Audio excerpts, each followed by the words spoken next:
ரசூல் ஸல்லல்லாஹு அலைஹி வஸல்லம் அவர்கள் சொல்கின்றார்கள், உலகத்தில் ஒருவர் 100 வருடம், 200 வருடம், 500 வருடம், 1000 வருடங்கள், 1000 வருடங்கள் அவர் குஃப்ரிலும் ஷிர்கிலும் பாவத்திலும் அநியாயத்திலும் இறைவனை நிராகரித்து இறைவனே இல்லை என்று மஜூசியாக வாழ்ந்துவிட்டு இறைவனை உணர்ந்து 1000 வருடம் பாவியாக வாழ்ந்த அந்த மனிதர் எந்த நலனும் செய்யாமல் அவர் இறைவனுக்காக இறைவனை ஈமான் கொண்டு இறைவனுக்காக வழிபட வேண்டும் என்று இறைவனுக்காக வாழ்வதற்கென்று அவர் சுத்தமாகி ஒரே ஒரு தடவை லா இலாஹ இல்லல்லாஹ் முஹம்மதுர் ரசூலுல்லாஹ் என்ற கலிமாவை மொழிந்தால் அவருக்குரிய பாக்கியம் என்ன தெரியுமா? நரகம் ஹராம், நரகம் ஹராம், சொர்க்கம் வாஜிபாகி விடுகிறது.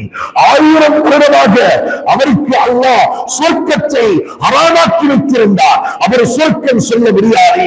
அவர் மூமின் இல்லை, முஸ்லிம் இல்லை, முஷ்ரிக்காக இருக்கின்றார், காபிராக இருக்கின்றார், மஜூசியாக இருக்கின்றார், இறை நிராகரிப்பாக இருக்கின்றார். அவருக்கு சொர்க்கம் ஹராமாகி இருந்ததே 1000 வருடம் ஒரே ஒரு வெடிப்பொழுது சுத்தமாகி இறைவனுக்காக இறைவனை ஈமான் கொண்டு லா இலாஹ இல்லல்லாஹ் முஹம்மதுர் ரசூலுல்லாஹ் 1000 வருடம் வாழ்ந்து அடிச்சு 2 நிமிடத்தில் அவருடைய உயிர் பிரிந்தாலும் அவர் சொர்க்கவாதி. சகோதரர்களே, சொர்க்கவாதி.